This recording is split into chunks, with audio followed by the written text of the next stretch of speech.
Oke, Assalamualaikum warahmatullahi wabarakatuh. Ketemu lagi dengan saya. Pada kesempatan kali ini saya akan melakukan demonstrasi sebuah aplikasi yang saya buat. Namanya aplikasi Apotek ya. Ini kita buka dulu. Ini aplikasi Apotek. Nah, di sini aplikasi ini misalnya ada satu perusahaan apotek yang punya banyak cabang. Ini sangat pas ya, karena di sini ada pemilihan cabang di sini. Jadi dia mau ngecek di cabang manakah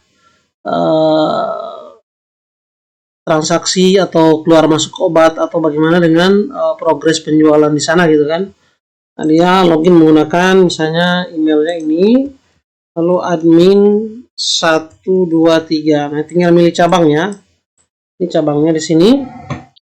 Nah, di sini dia masuk dan bisa melihat data user seperti biasa. Nah, user ini nanti registrasi ya, dan butuh approve dari admin.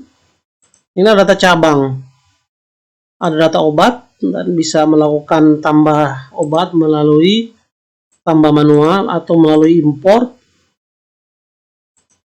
Lalu ada data supplier, transaksi. Nah, ini data transaksi bisa dilakukan dengan cara misalnya kita lakukan transaksi berapa ya, misalnya 5, bayarnya tunai atau transfer gitu kan.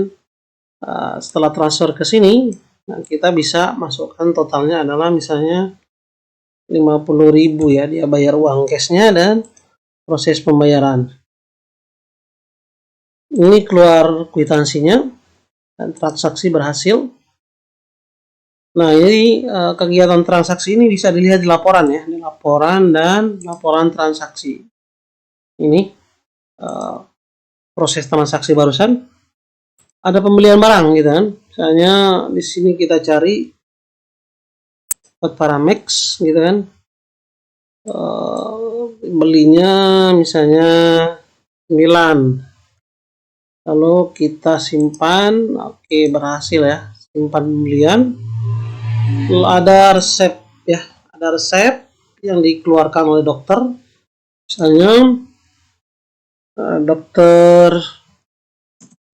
Arifin, nama pasiennya ada, nomornya ngasal, umurnya 30 misalnya, jenis kelamin laki-laki, nomor HP-nya ngasal. Lalu kita cari obat di sini ya, misalnya Bodrex. Oke, kita simpan berapa obat yang dikeluarkan. Contoh ukuran pakainya adalah 3 kali sesudah makan. Kita simpan. Oke, keluar ya kwitansinya.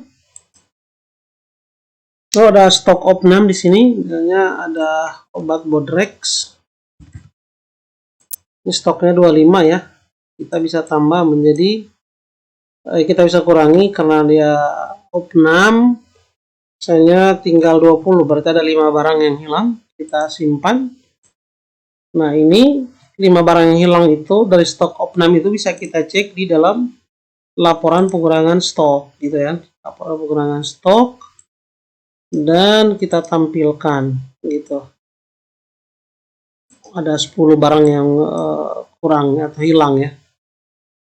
Lalu ada pengeluaran di sini, bisa dilakukan pengeluaran oleh kasir atau oleh admin, misalnya sewa berapa, atau ke supplier.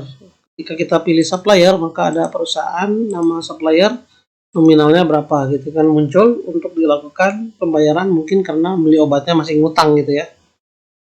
Lalu di bagian laporan juga ada laporan transaksi, ada laporan produk terlaris ya. Ini ada daftar produk terlaris, produk tidak laku sama sekali.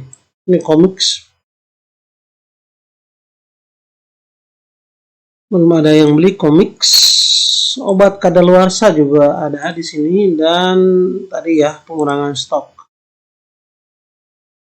Oke, itu untuk data obat.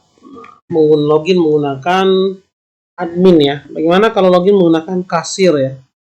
Ini misalnya kita localhost Apotek bersama, dan di sini nama kasirnya kakak @gmail.com. Coba kita lihat di sini data user ini, kasir ya, kasir.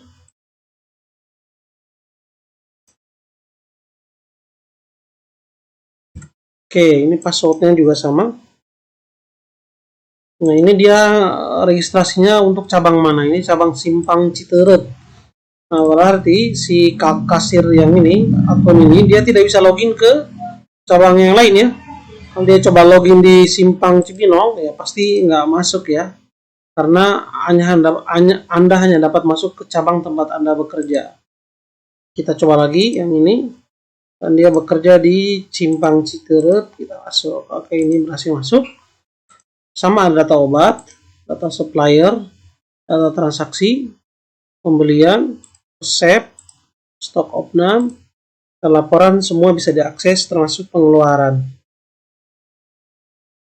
Oke, itu login ya. Di sini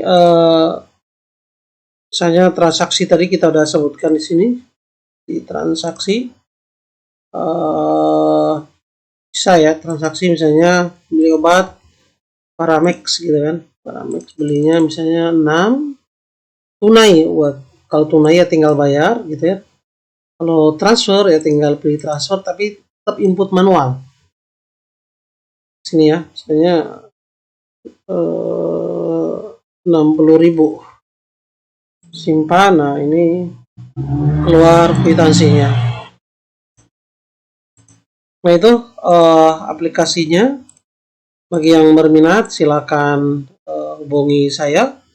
Dan ini aplikasinya bukan comotan dari orang lain ya. Ini memang benar aplikasi dibuat sendiri dari nol ya. Oke, nanti kita tambahkan fitur-fitur yang lainnya. Mungkin hanya itu saja. Assalamualaikum warahmatullahi wabarakatuh.